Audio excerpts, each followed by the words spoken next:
97-ci sualın izahına baxaq. Deməli, həzm kanalının ən geniş hissəsi söhbət mədədən gedir.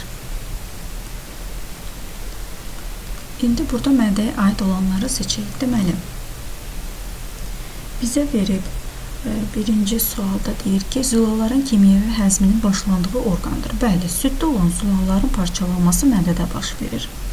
İkinci ifadə, bitki yağlarının və karbohidratların, fermentlərin təsirindən parçalandığı orqandır. Xeyr, bu yanlışdır. 3. Xovlar vasitəsilə sovrulma prosesini həyata keçirir. Bu da yanlışdır, çünki nazik bağırsaqlarda xovlar olur. Qidanın fiziki və mexaniki kimyəvi çevrilməyə məruz qaldığı orqandır. Bu doğru ifadədir. Cavabımız 1, 4. 98-ci sualdan. Hansı mülahizələr doğrudur? İnsanın fərdi inkişafı zamanı, yəni ontogenezdə çıxan kiçik azı dişlərinin sayı böyük azı dişlərinin sayından çox olur. Ontogenez zamanı çıxan 8 kəsici diş sonra 12 yaşa qədər tökülür. Həmin dişlər daimi dişlərlə əvəz olunur. Ona görə ontogenez zamanı kiçik azı dişlərinin sayı 8, 16, böyük azı dişlərinin sayından çox olur. Böyük azı dişlərinin sayı isə 12 ədəddir. Bəli, bu ifadə doğrudur. İkinci, kəsici dişlərin sayı kiçik azı dişlərinin sayına bərabər olur. Kəsici dişlərin sayı 8 ədəddir. 8 ədədi 0-6 yaşına qədər çıxır və 12 yaşına qədər bunlar tökülüb daimi dişlərlə əvəz olunur. O zaman 8 kəsici dişimiz 2 dəfə ağızda çıxdığına görə 16 dəfə kəsici diş və 16 dəfə də kiçik azı dişləri çıxır insanın ağzında. O deməkdir ki, bunların sayı bərabərdir. Bu ifadə də doğrudur. Üçüncü ifadədə köpək dişlərin sayı insan ontogenezində 8 köpək dişi çıxır və kəsici dişlərin sayına bərabər olur. Kəsici dişin də sayı 16-dır ontogenez zamanı çıxanlar. Bu ifadə yanlışdır. Kəsici dişlərin sayı, yəni 16, kiçik azı dişlərin sayından çox olur. Kiçik azı dişlərinin də sayı 16-dır. Burada bərabər idi, çox deyildi. Cavabımız 1 və 2. 99-cu sualda hansı mülahizələr doğrudur? İnsanın fərdi inkişafı zamanı ontogenezində köpək dişlərinin sayı 8 ədəddir. Yetkin insanın kəsici dişlərinin sayına bərabərdir. Yetkin insanın da kəsici dişlərinin sayı 8 ədəddir. Bu doğrudur. Sonra böyük azı dişlərinin sayı, böyük azı dişləri 12 ədəddir ontogenez zamanı. Kəsici dişlərin sayından çox olur. 16 ədəd kəsici diş çıxır ağza ontogenez zamanı. Bu yanlış ifadədir. Kiçik azı dişlərin sayı, kiçik azı dişləri 8 ədəd idi və ontogenez zamanı 2 dəfə çıxdığına görə 16 ədəddir. Kəsici dişlərin sayına bərabər olur. Bu doğrudur.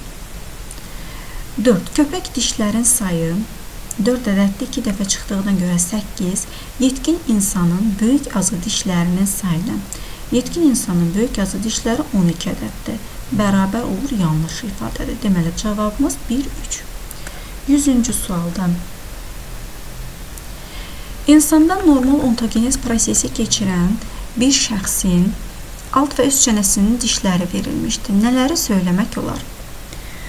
Buradakı ilk bu 4 diş kəsici dişlərdir. Bu dişlər köpək. Bu ikisi isə kiçik azı dişləridir. Biri üst çənə, biri alt çənədir. Deməli, bu dişlər 20 ədəddir cəmi və süd dişlərindən söhbət gedir. Bu insanda daimi dişlər çıxmamışdır. Bu ifadə doğrudur. İkinci, bu insanda 2 diş növü ilə qonşu olan dişlər çıxmışdır. 2 diş növü ilə qonşu olan diş burada köpək dişidir ki, bir tərəfdən kiçik azı dişi ilə, bir tərəfdən isə kəsici dişlə qonşudur. Bəli, bunlar çıxıb. Doğrudur. Üçüncü ifadə, bu insanda ağıl dişləri çıxmışdır. Xeyr, hələ ki böyük azı dişləri çıxmır. Ona görə aid deyil. Dördüncü, bu insanda olan bütün dişlər ontogenezdə 2 dəfə çıxan dişlərdir. Bəli, süd dişləri töküləcək. Müəyyən yaşdan sonra bunlar 12 yaşdan qədər daimi dişlərlə əvəz olunacaq və bu ağızda görünən bu dişlər 2 dəfə çıxmış olacaq. Ona görə bu ifadə də doğrudur. 5-ci, bu insanda olan kəsici dişlərin sayı 8 ədəd kəsici diş var. 4-ü üst çənədə, 4-ü alt çənədə.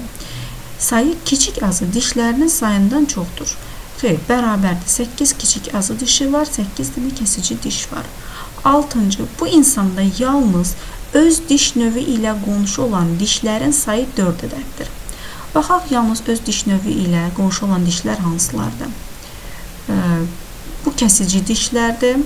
Alt çənədə və üst çənədə 4 ədəd.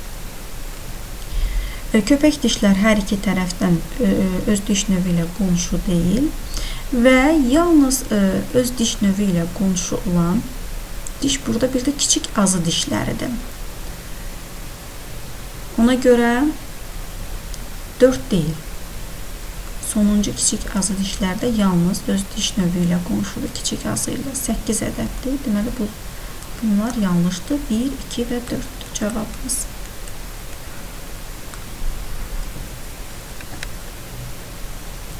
101-ci sualda doğru olanları müəyyən edin. Həzm sistemi birincidə 3 cüt iri həzm vəzlərinin axacaqları ağız boşluğuna açılır. Bəli, bu doğrudur. Bu doğru ifadədir. İkincidə deyir ki, həzm kanalından kənarda 2 iri tək cüt olmayan həzm vəzisi yerləşir. Bəli, qaraciyər və mədaltı vəzidən söhbət gedir. Üçüncü, qarın boşluğunda yerləşən həzm vəzilərin fermentləri yalnız yağları parçalayır.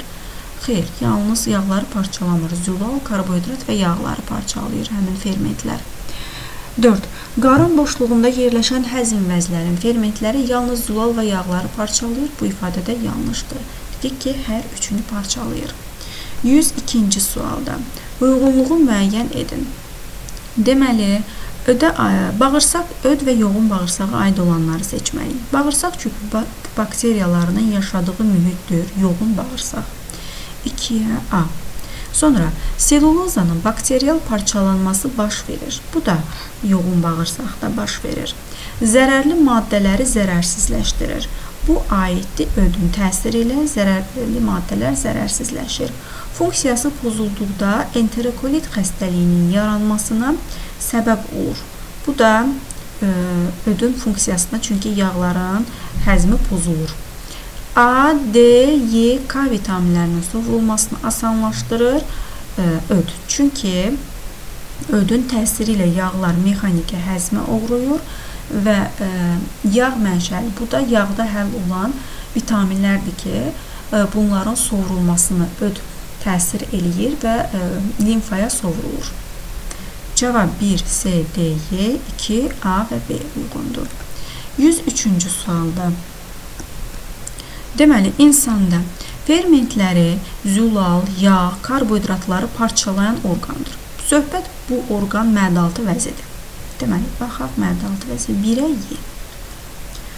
2-yə fermentləri yalnız karbohidratları parçalayan orqandır. Ağız suyu vəzləri. Çünki yalnız ağız suyu vəzlərində karbohidratların parçalanması baş verir. B. 3. İfraz etdiyi maddə mədədən gələn turş qida horrasını neytrallaşdırır ödün təsiri ilə. Öd də qaraciyərdə sintez olunduğuna görə cavabımız 3-də A-dır. 1Y, 2B, 3A. İndi digər mövzunun testlərinə baxaq. Maddələr mübadiləsi və vitaminlər. Cavan orqanizmin böyümə və inkişafının zəifləməsi, dərinin və dişlərin formalaşması, görmə qabiliyyətinin pozulması, toyuq körlüğü, hansı vitaminin çatışmamazlığı zamanı müşahidə olunur? Cavabımız A variantı, A vitamininin çatışmamazlığında. İkinci, günəşin ultrabənövşəyə şüalarının təsirindən uşaq orqanizmin dərisində hansı vitamin sintez olunur? D vitamini, yəni cavabımız B variantı. Üçüncü, D vitamini çatışmayan uşaqlarda hansı xəstəlik yarana bilər? Raxit xəstəliyi yaranır. Dördüncü, yaşlı adam bir gündə neçə milliqram C vitamini mənimsənilir? 50-100 qram C vitamini mənimsənilir. 5-ci sual. Vitaminlər insan orqanizmdə nə kimi rol oynayırlar? İrsi xüsusiyyətlərin saxlanılması və ötürülməsində iştirak edirlər. Bu yanlışdır. Orqanizmin müqavimətini artırır, yoluxucu xəstəliklərdən qorumanı təmin edir. Bəli, bu doğru ifadədir. 6-cı. İnsanda həzm şirələrinin tərkibinə daxil olan aşağıdakı maddələrdən hansının monomeri amin turşusudur? Amin turşusu zülalın monomeridir. Bir də fermentlərin. Bizdə xlorid turşusunun xeyir, seleyin, duzların, ödün aid deyil, amma fermentlərin, bəli, çünki fermentlər zülal tərkiblidirlər. 7-ci sual. Aşağıda göstərilən maddələrdən hansıları parçalanmadan mənimsənilir? Ümumiyyətlə, orqanizmdə bütün maddələr demək olar ki, zülallardır, yağlardır, karbohidratlardır, nuklein turşularıdır. Bunlar orqanizmə düşdükdən sonra parçalanmaya məruz qalırlar. Ancaq parçalanmadan mənimsənilən maddələr vitaminlərdir, bir də mineral duzlardır. İndi gəlin variantlara baxaq. Nuklein turşuları və zülallar xeyir, karbohidratlar və zülallar, zülallar və yağlar, karbohidratlar və yağlar, mineral duzlar və vitaminlər. Cavabımız Y variantı. 8-ci sualda həzm kanalında yağların parçalanmasından hansı birləşmələr əmələ gəlir? Yağlar gliserin və yağ turşularına parçalanır. Cavab A variantı. 9-da karbohidrat mübadiləsində mərdaltı vəzinin sintez etdiyi hansı hormon iştirak edir? Deməli, insulin hormonu. Çünki şəkərin artığını glikogen şəklində qaraciyərdə depolayır insulin. 10-cu sual. Beri-beri xəstəliyi orqanizmdə hansı vitaminin çatışmamazlığından yaranır? Beri-beri B1 vitaminin çatışmamazlığından yaranır. Hansı sırada qeyd olunan qidaların hamısının tərkibində A vitamini və ona çevrilən maddələr daha çoxdur. A vitamininə çevrilən maddələr karotindir. Bunlar da əsasən olur, məsələn, yer kökündə var, sonra kərə yağında var, ərikdə var idi, yumurta sarısında var, balıq kürüsündə, qaraciyərdə var. Deməli, cavabımız 1, 3, 5, 7, 10, 11. Cavab Y variantı. 12-ci sualda göstərilən cərgələrin hansında müvafiq vitaminlərin çatışmamazlığından törənən xəstəliklər düzgün verilmişdir? C toyuq körluğu xeyr aid deyil, C raxit aid deyil, C skorbut bəli, A toyuq körluğu doğrudur, D raxit, B1 B-yi bölü. Cavabımız C variantıdır. 13-cü sualda toyuq körluğu xəstəliyinin inkişafının qarşısını ala bilən qida məhsulları hansı cərgədə sadalanmışdır? Yəni, A vitamini ilə zəngin olan qidaları seçməliyik. Yer kökü, kərə yağı, süd, bəli, bu elə A vitamini ilə zəngin qidalardır. Soğan, sarımsaq, quş üzümü C vitaminidir. Kartof, limon, portağal C vitaminidir. Qarağat, çörək, süd, qarağat C vitaminidir. Süd A-da da var, D-də də var. Qarağat, limon, quş üzümü bunlar da C tərkiblidir.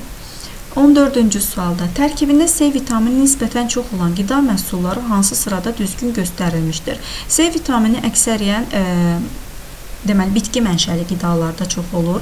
Qara qarağatda var, it burnuda, sonra qarpızdır, limondur, portağaldır, soğandır, naringidir. Bu qidalarda C vitamini var. 1, 3, 5, 7, 9 və 11. Cavabımız Y variantı. 15-ci sualda vitaminlər enerji daşıyıcısıdır, xeyr. Karbohidrat, zülal və yağ funksiyalarının yerinə yetirilməsini təmin edir. Bəli, bu ifadə doğru ifadədir. 16-cı suala baxaq.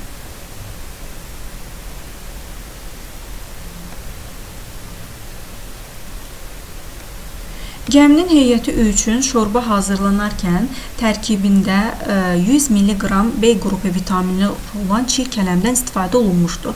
Şorba bişəndən sonra onun tərkibində nə qədər B qrupu vitamini qalacaqdır? B qrup vitamini bişərkən bitki tərkibli qidalarda 20% itirilirdi. Bu zaman əgər bu çiy şəkildə bunun 100 mg-dırsa çəksə, deməli bu 100 mg-nı 20%-ni itirəcək və onun tərkibində 80% B qrupu vitamini qalacaq. 100-ü vuracaq 80%-ə, böləcək 100%-ə. Bu da bərabərdir 80 mg. Deməli, həmin qida çiğ kələm bişəndə 100 qram çiğ kələm bişdikdə 80 mg B vitamini qalacaq, 20 mg isə itəcək. Bişən zaman parçalanacaq. Qalanı bizdən soruşduğuna görə cavabımız B variantı. 17-ci sualda həzm kanalının fermentlərinin təsirindən zülal, yağ, karbohidratlar hansı məhsuladək parçalanır? Zülallar amin turşularına parçalanır. Bəli, bu doğru ifadədir.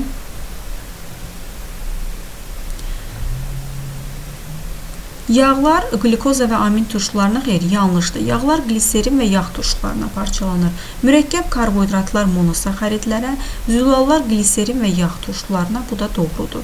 Cavabımız zülallar glikoza və gliserina, bu yanlışdır. 1, 3 və 4. Cavab C variantı. 18-ci sualda. Deməli, 20 nəfərdən ibarət gəmi heyəti 30 gün müddətinə gəzintiyə çıxarkən özləri ilə minimum nə qədər C vitamini ehtiyatı götürməlidir? Bir gün ərzində C vitamini ehtiyatı 50-100 mg-dır. Sutka ərzində. Və bizim minimum dediyinə görə biz 50 mg-dan hesablayacaq.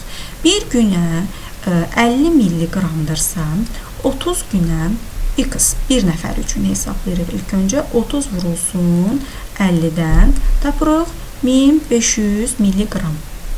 Həmin 1500 mg bir gün ərzində bir insan üçün hesabladıq.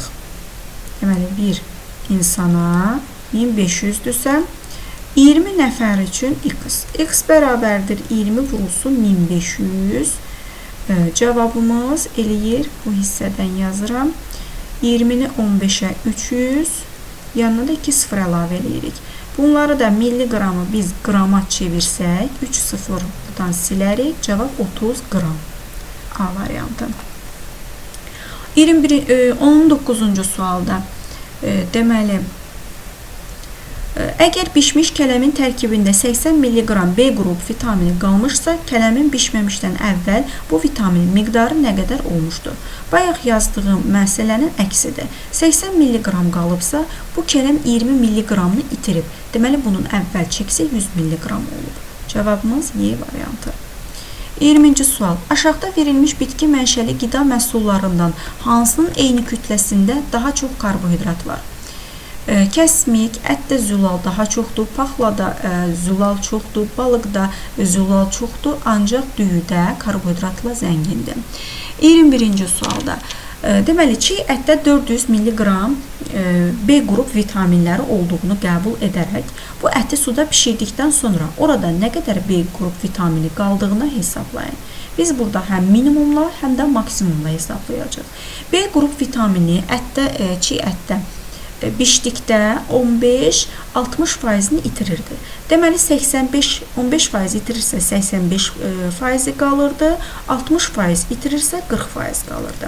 İndi biz qalan faizlə bu qidanın tərkibində olan B qrupunu hesablayaq. Bu hissədən yazıram. Deməli, 400 mg 100%-dirsə, 85%-ə x bərabərdir 400 vurulsun 85 bölünsün 100-ə.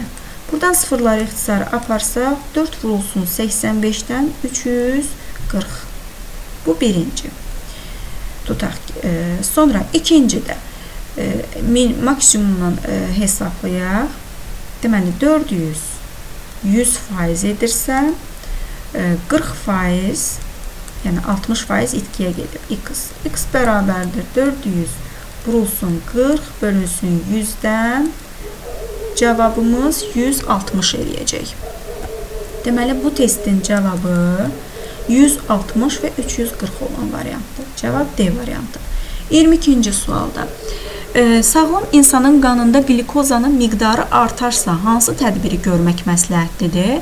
O zaman adrenalin hormonu qəbul etmək xeyr. Bu daha da glikozanın miqdarını qaldırar. Qida payında karbohidratları artırmaq bu əksinə artırar. Qida payında karbohidratları azaltmaq lazımdır. Çünki şəkər artıq qanda qalxıb. 23-cü sualda. Glikogen glikozaya, insanda bu prosesi bilavasitə tənzimləyən vəzi. Glikogenin glikozaya çevrilməsi də yine qaraciyərdə baş verir.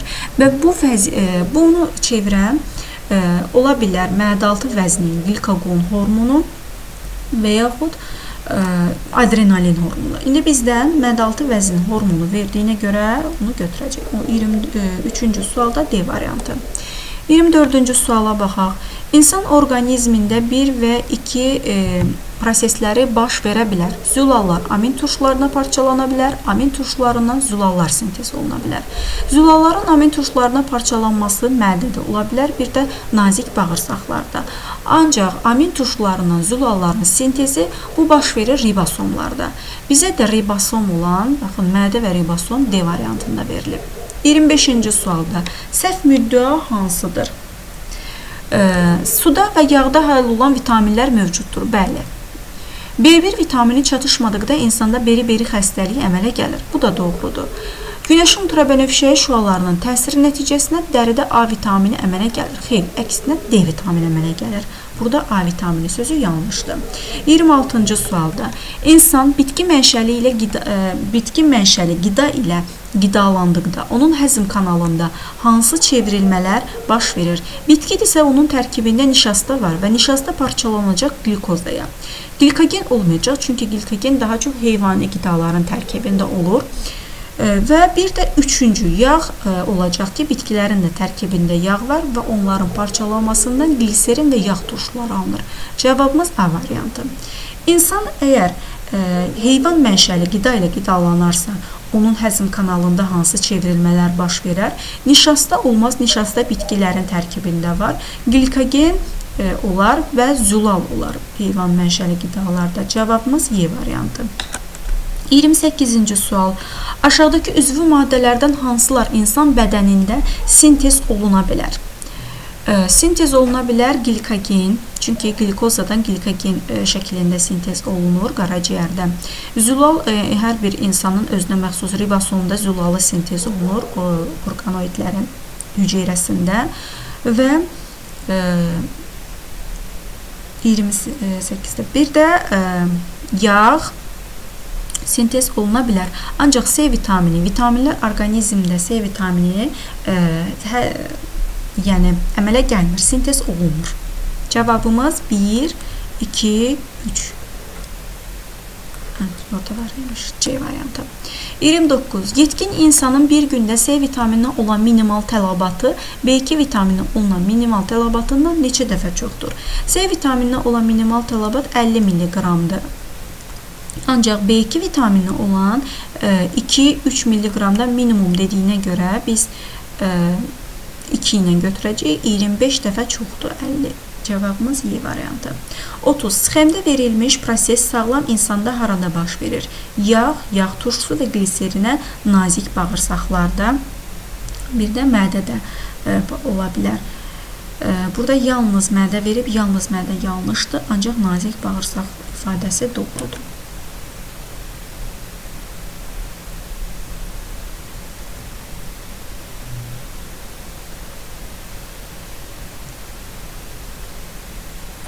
Birinci sualda insan orqanizmdə həzm prosesi zamanı normada qan nazik bağırsaq kapilyarları ilə axdıqda onun tərkibində baş verən dəyişiklikləri qrafikdə göstərilmişdir. Deməli, nazik bağırsaqdan damarla qan axarkən orada oksigenin miqdarı azalır. Ancaq qidalı maddələrin miqdarı çoxalır. Dəyişməyən qanın tərkibidir ki, eritrositlər dəyişməz, sabit qalar. İndi gəlin biz baxaq ki, birinci ifadədə artır. Artırsa qida maddələri ola bilər, vitaminlər olar, çünki qana sovrulur. Karbon qazı arta bilər, amin turşuları arta bilər, glikoza, bunların hər biri arta bilər. 2-də sabit qalırsa, bu eritrositlərdir sabit qalan. 3-də isə getdikcə azalırsa, oksigen qazı azalır. Çünki bağırsağa gələn damarlar arteriya damarıdır, bağırsaqdan çıxan damarlar isə vena damarlarıdır, bağırsaq venası. Və bağırsaq venasında artıq oksigenin miqdarı azalır. Buna görə cavabımız D variantıdır. 32-ci sualda.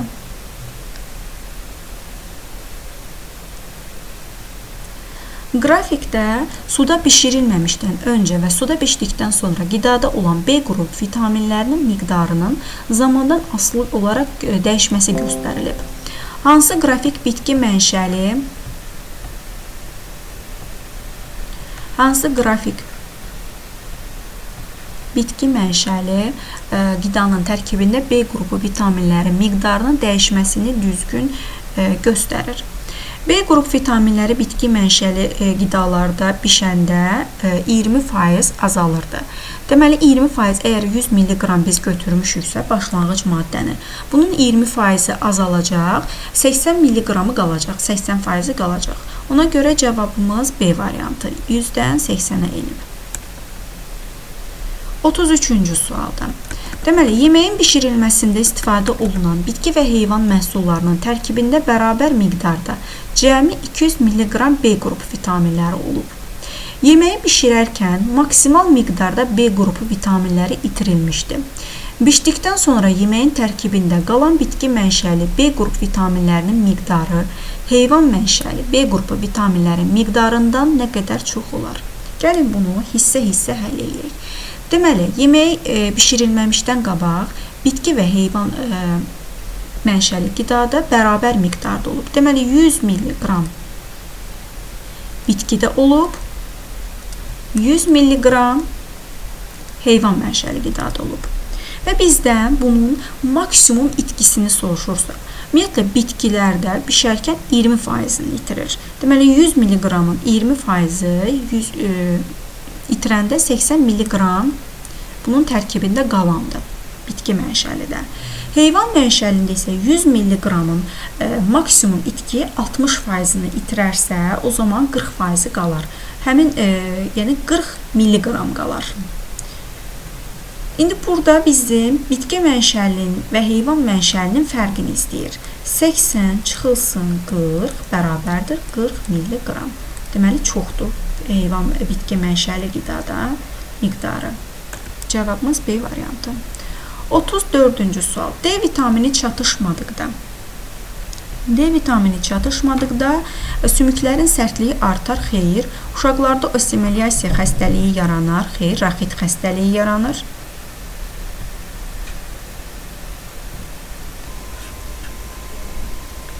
Sümüklərin sərtliyi artır, xeyr. Uşaqlarda osteomilyasiya xəstəliyi yaranır, əksinə raxit xəstəliyi yaranır uşaqlarda. Bu, böyüklərdə yaranır osteomilyasiya xəstəliyi. Böyüklərdə yaranır, bəli, bu variant doğru ifadədir. Cavabımız C variantı. 35-də Ehlers-Danlos diaqramına uyğun bəndləri müəyyən edin. Ateroskleroz, podagraf və hər ikisinə oxşar olan ifadələri seçməliyik. Deməli, baxaq, maddələr mübadiləsinin pozulması nəticəsində yaranır. Həm podagraf, həm ateroskleroz xəstəliyi maddələr mübadiləsinin pozulması nəticəsində yaranan xəstəlikdir. Ona görə 3-ə birinci ifadə hər ikisinə uyğundur. Sonra, qanda və toxumalarda sidik turşusunun miqdarı artır. Bu podagraya aiddir. Düyünlərin əmələ gəlməsi müşahidə olunur. Hər ikisində düyünlər əmələ gəlir. 3. Damarların divarında lipid ləkələri və zolaqları əmələ gəlir. Bu, ateroskleroza aiddir. İlk təsvirini İngilis həkimi Sydenham vermişdir. Bu, podagraya aiddir. Və beyin qan damarlarında yarana bilər ateroskleroz. Cavabımız 1-ə 4, 6, 1, 3, 2-ə 2, 5 D variantı. 36-cı sualda. İnsanın qarın boşluğunda yerləşən ən iri xarici sekresiya vəzisinin analizi aparılarkən, yəni söhbət qaraciyərdən gedir, tərkibində 10% lipid olduğu aşkar edildi. Verilmiş nəticəyə əsasən hansı fikirləri irəli sürmək olar? 10% lipid aşkar olunubsa, bu normaldır. Deməli, lipid mübadiləsi pozulub, yanlış ifadədir. Sutka ərzində 1 qramdan az xolesterin qəbul edilib. Bu doğrudur. Ateroskleroz xəstəliyi müşahidə edilə bilər, xeyr. Maddələr mübadiləsi pozulmayıb, bu da doğrudur. Qaraciyərdə birləşdirici toxuması üstünlük təşkil edir, xeyr. Hələ ki 10% lipid, amma faizi artarsa 40-60%, o zaman birləşdirici toxumaya çevrilə bilərdi. Cavabımız 2 və 4B variantı. 37-ci sualda. Deməli, 5 sutka ərzində orqanizm tərəfindən mənimsənilən zülalın kütləsi 225 qram olmuşdur. Qəbul olunan zülalın kütləsi nə qədər olar? İnsan orqanizmi qəbul olunan zülalın 90%-ni mənimsəyir. Və bizə əgər 90% mənimsədikdən sonra, yəni 225 qramdırsa, mənimsənilən zulalın kütləsi, yəni bu 90%. 100%, yəni biz qəbul etdiyimiz zulalı hesablamalıyıq. Qəbul etdiyimiz zulal o zaman 100 vurulsun, 225-dən bölürük 90-a. Burada sıfırları ixtisar aparsaq, 2250-ni 9-a böləndə cavab 250 eləyir. Deməli, B variantı 37-dir. 38-ci suala baxaq. Orta yaşlı insan 5 gün müddətində qidalarla qəbul etdiyi B2 və A vitaminlərinin miqdarı qrafikdə verilib. Neçənci gün bu vitaminlərin hər ikisi minimum sutkalıq normadan artıq qəbul edilib. A vitamininin sutkalıq miqdarı 1 mg-dır. B2 isə 2 və 3 mg-dır. İndi biz qrafikə baxaq və bu qrafikə əsasən hansı gündə sutkalıq norma pozulub onu qeyd eləməliyik. Baxaq. Deməli, baxırıq ki, burada B2 vitaminini 2-dən, yəni minimumdan çox qəbul edib həmin şəxs. A vitamini isə 1-dən çox qəbul edib. Ona görə elə bu 3-cü gün daha çox norma pozulub. Digərinə baxırıq 1.5, 2-dən azdır, keçməyib 1, normaldır, 1, bu azdır, digər isə çoxdur. Bunlar isə azdır. Bizdə normanı keçəni soruşurdu. İndi baxaq görək. Burada 3 də göstərilib, amma səhvdir. 3 olmaz. 1, 2, 3, 4, 5-ci gün. Cavabımız 1-ci gün. B variantı.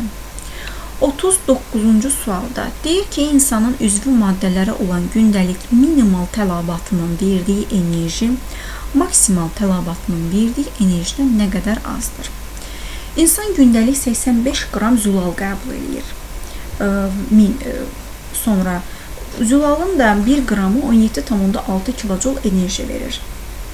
Sonra qəbul etdiyi minimal və maksimalı deyir bizdən. Minimal yağ 80 qramdır. Karbohidrat 380 qramdır. İndi gəlin bunlara görə enerjini hesablayaq. Bu hissədən, bu hissədən yazıram. Minimumu yazıram. Sonra da maksimumu hesablayıb bunlar arasında fərqi hesablayaq. Deməli, 85 qram zülal vurulsun 17,6-ya. Sonra 80 qram yağ vurulsun 38,9-a və 380 qram karbohidrat vurulsun 17,6. Bunları hesablayaq. Deməli, 85-i vuranda 17,6-ya eləyir 1496. 80-i 38,9-a vuranda 3112. 380-i 17,6-ya vuranda 6688. Bu minimum miqdarıdır. Bunları da toplasaq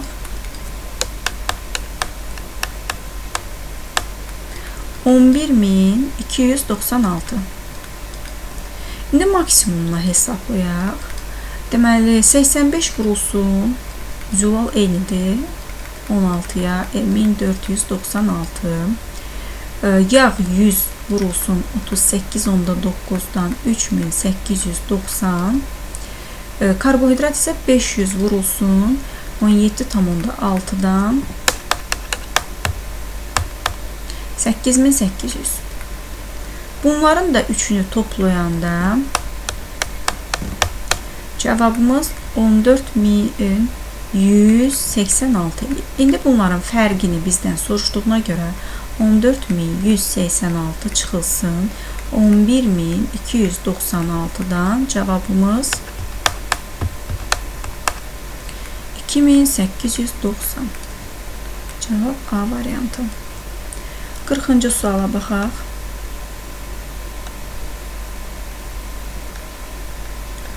Cədvələ əsasən doğru olmayan ifadəni müəyyən edin. Deməli, sutkalıq norması 50-100-dürsə, bu C vitaminidir. Y 0,2, 0,5-dirsə, bu D vitaminidir. 10-15 olan sutka ərzində Y vitaminidir. 20 milliqram 1 olan K vitaminidir. İndi baxaq, bu 20 milliqram əslində səhvdir. Ola bilsin ki, 2 milliqram yazmalıymış.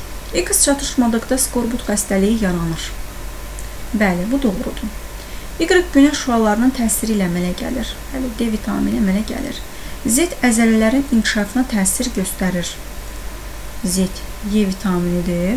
Bəli, Y vitamini əzələlərin inkişafına göstərir. T çatışmadıqda dişlər tökülür. K böyümə və inkişafı təmin edir. 1 milliqram A vitamini ola bilər. Bəli, doğrudur. 20 milliqram, məsələn, burada başqa bir ola bilər ki, məsələn, K vitamini o zaman 20 kiloqram imiş bunun çəkisi. Çünki hər kiloqram çəkiyə 1 milliqram K vitamini düşür. Ona görə cavabımız D variantı yanlış istəyir bizdən. 41-ci sualda. Cədvələ əsasən vitaminlərin sutkalıq normasını müqayisə edin. Skorbut xəstəliyi deməli 50-100 milliqram olur. Raxit xəstəliyi 0,2, 0,5-dir. Toyuq korluğu da 1 milliqram. İndi biz buradan düzsək əgər 1 böyükdür 3-dən, böyükdür 2-dən. Cavabımız C variantı. 42-ci suala baxaq. Aşağıdakı diaqramda müxtəlif vitaminlərin bir sutka ərzində qəbul edilmiş miqdarı əks olunub. Bu diaqrama əsasən hansı vitaminlər qaraciyərdə depolana bilər? Qaraciyərdə A, D, K vitaminləri depolanır. Və bunların normasına gəldikdə A vitamini görürsünüz normanı keçib. B vitamini keçməyib. D vitamini keçməyib. C vitamini və K vitamini keçib. Deməli, bu vitaminlərin artığı hansı ki, dediyimiz bu vitaminlərdən normanı keçən K vitamini və A vitaminidir ki, bunlar da qaraciyərdə depolanacaq. 43-cü sualda.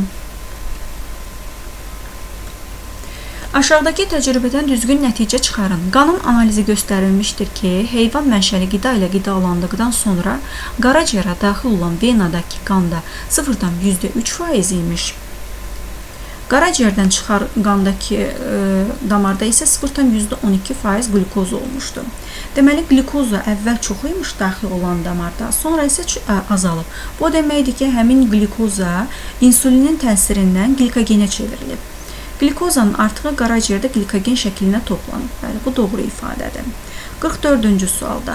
Normadan artıq antibiotiklərin verilməsi bakteriyalardan hansına öldürücü təsir göstərəcək? Bu yoğun bağırsaqda yaşayan bağırsaq küpü bakteriyalarının məhvinə səbəb olacaq ki, bağırsağın mikroflorası pozulacaq. 45-ci sualda. İnsan orqanizmdə bitki nişastası ola bilərmi? Bitki nişastası ola bilər. Bitki nişastası insanın ağız boşluğunda ola bilər. Çünki hələ daxil olduqda nişasta şəklində ola bilər. Bir də mədədə. Digərində artıq həzm olunmuş şəkildə nişasta parçalanmış şəkildə olacaq.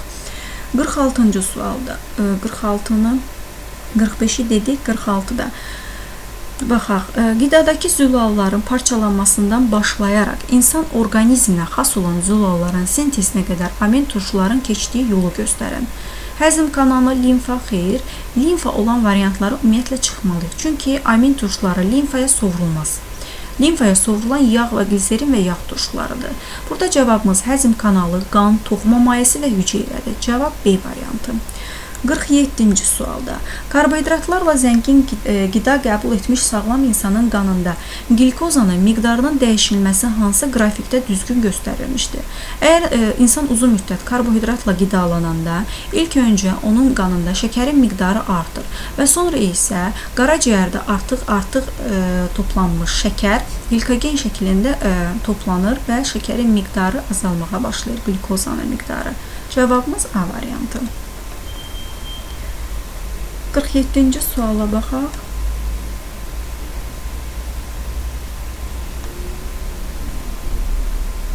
47-yə baxdıq, 48. Əgər mədə-altı vəzi çoxlu miqdarda qlikagon hormonu ifraz edərsə, şəkərin miqdarı artar. İndi baxaq variantlara.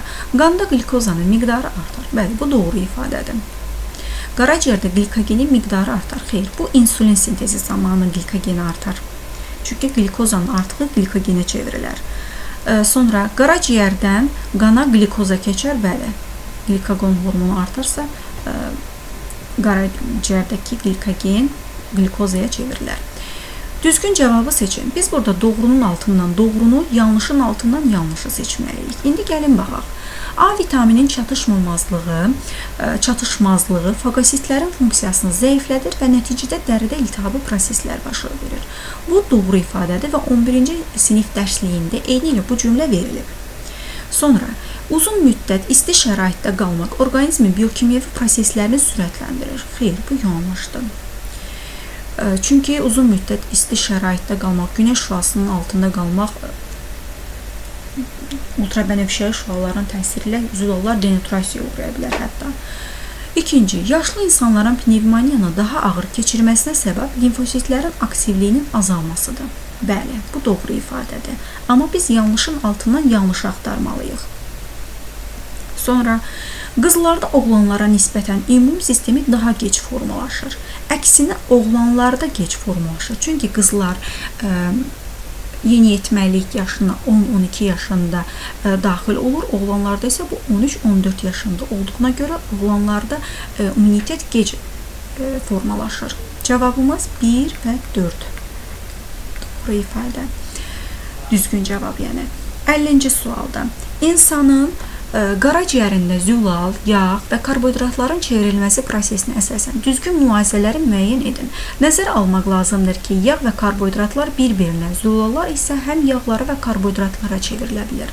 Deməli, yuxarıda olan zülaldır. Bunlar isə yağ və karbohidrat hər ikisinin ola bilər. X zülaldır. Bu doğru ifadədir. Z həzm sistemində amin turşularına parçalanır. Z karbohidrat və yağ ola bildiyinə görə amin turşularına parçalanmaz. Y yağ ola bilməz. Ola bilər. Y-də Z və yağ ola bilər. Y və Z-in tərkibi eyni elementlərdən tərkibdir. Doğrudur. Karbon, oksigen və hidrogendən təşkil olunduğuna görə tərkibcə eynidirlər. Sonra 5-ci, 1 qram X maddəsi parçalandıqda 38,9 kilojul enerji ayrılır. Zülal parçalanında 17,6 kilojul enerji ayrıldığına görə bu ifadə yanlışdır. Z karbohidrat ola bilər. Bəli, ya yağ, ya karbohidratdır. Ona görə cavabımız 1, 4 və 6. Doğru cavab budur. 51-ci suala baxaq. Deyir ki, əgər bişmiş kələmdə 160 mg B vitamini qalmışdırsa, kələm bişməmişdən əvvəl bu vitaminin miqdarı nə qədər olar? Deməli, X qədər kələm var və bu X qədər kələmin bişəndə 20%-ni itirir. Bu zaman 80% qalır və 100%-də bişməmişdən çəkisinə biz bölürük. X vurulsun 80 bölünsün 100, bərabər edirik 160-a. Buradan tənasüblə həll etsək, 80x bərabərdir 160 vurulsun 100-dən, ixtisar aparsaq, x bərabərdir 200-ə. Deməli, bu bitki tərkibli qida əvvəl 200 mg B vitamini olub tərkibində. Cavabımız 200. Sonra 52-ci məsələ. Kələm qaynatdıqda onun tərkibində olan B qrupu vitaminlərinin miqdarından asılı olaraq qrafik verilib. Qrafik əsasən X-i müəyyən edib.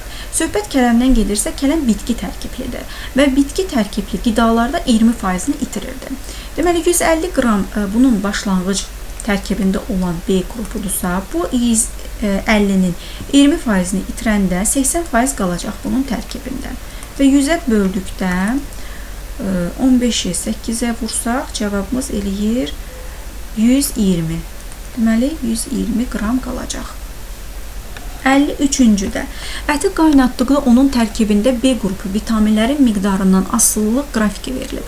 Deməli, ətin əvvəl kütləsi 50 mg olub. Və bu qrafikə ən kiçik qiymətini tapın. Ən kiçik qiyməti o deməkdir ki, burada artıq maksimum itki baş verib.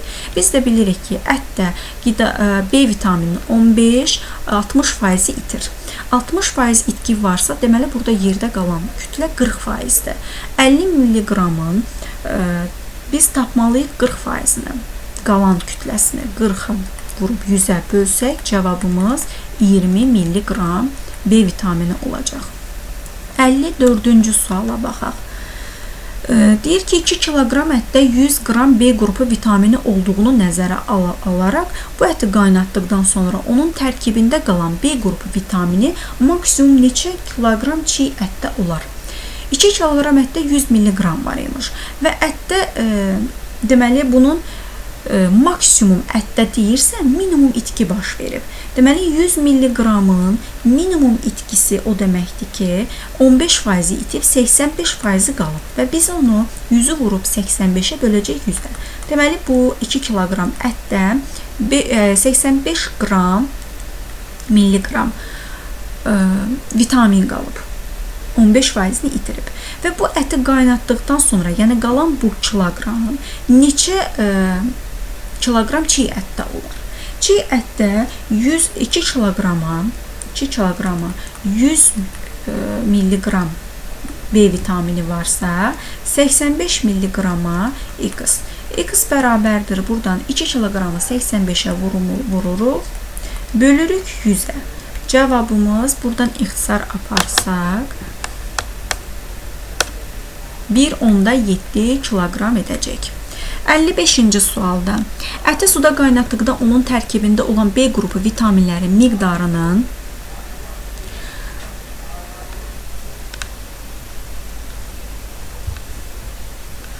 deməli 55-də əti suda qaynatdıqda onun tərkibində olan B qrupu vitaminlərinin miqdarının qaynatma vaxtından asılı olaraq dəyişməsi verilib. Qrafika əsasən X-in ən böyük qiymətini tapın. Burada o deməkdir ki, X-in ən böyük qiymətini soruşursa, yəni bişməmişdən əvvəlki çəkisini, bu bişdikdən sonra 34 qram qalıbsa, bizdə ən böyük qiyməti X-ni soruşursa, deməli bu X, həmin bu ət qaynadılarkən maksimum burada itki baş verib ki, 34 alınıb. Və biz burada X-in maksimum qiymətini hesablayarkən belə edəcəyik. Deməli, mən buradan bunun həllini yazım, daha aydın olsun. 55-ci sualda. X vurulsun, yəni bu 60%-ni itirib. Deməli, 40% qalıb. 40% bölünsün 100%-ə bərabərdir 34-ə. İndi burada sıfırlar ixtisar aparıram. 4x bərabərdir 340-a. X da bərabərdir 340-ı 4-ə böləndə 85 qram, milliqram. Deməli, bu ətin 85 milliqram B qrup vitamini olub başlanğıcda. 56-cı sualda əti suda qaynatdıqda onun tərkibində olan B qrup vitaminlərin miqdarının qaynatma vaxtından asılı olaraq dəyişməsi verilmişdir. Qrafika əsasən X-in ən kiçik qiymətini soruşun deyir.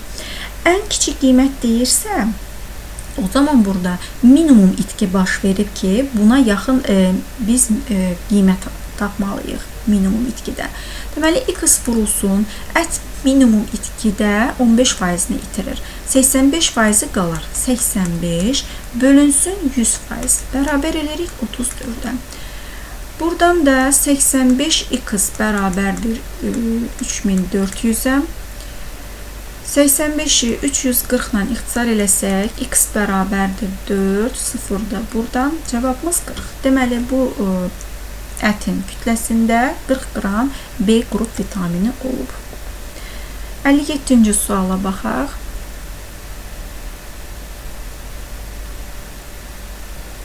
Kələmi qaynatdıqda onda olan B qrup vitaminlərinin miqdarının qaynatma vaxtından asılı qrafikdə göstərilib. X-in qiymətini hesablayın. Kələm bitki tərkibli olduğuna görə 20%-ni itirir, 80%-ni qalır. Deməli, bu 200 mg-ın biz 80%-ni tapmalıyıq. Bişdikdən sonra 80 vurub 100-ə bölməliyik. Cavabımız 160. 57-də. 58-də yenə bizə kələm verib və əvvəlki qiymətini soruşur. Deməli, X-dır, biz bunun əvvəlki qiymətini bilmirik. Və bu 20%-ni itirdikdə qalıb bunun 80%-i. 80%-də 40 edib. 100 bərabərdir 40-a. Buradan tapanda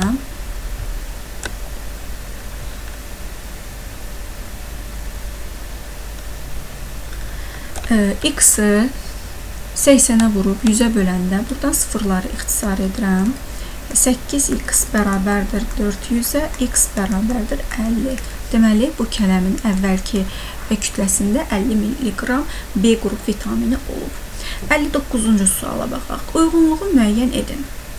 Çatışmazlıqda gözlər zəif görür və ağzın silikli qişası zədələnir. Bu B2 vitamininə aiddir. 1A. 2. Ultrabənövşəyi şüaların təsiri ilə əmələ gəlir. D vitaminidir. C variantı. Əzələlərin cinsiyyət vəzlərinin işini tənzimləyir. Bu Y vitaminidir. Y vitamini də D variantında verilir bizə. 1A, 2C, 3D. Doğru cavabımız budur. Bu da həzm sisteminə aid olan bölmənin sonu.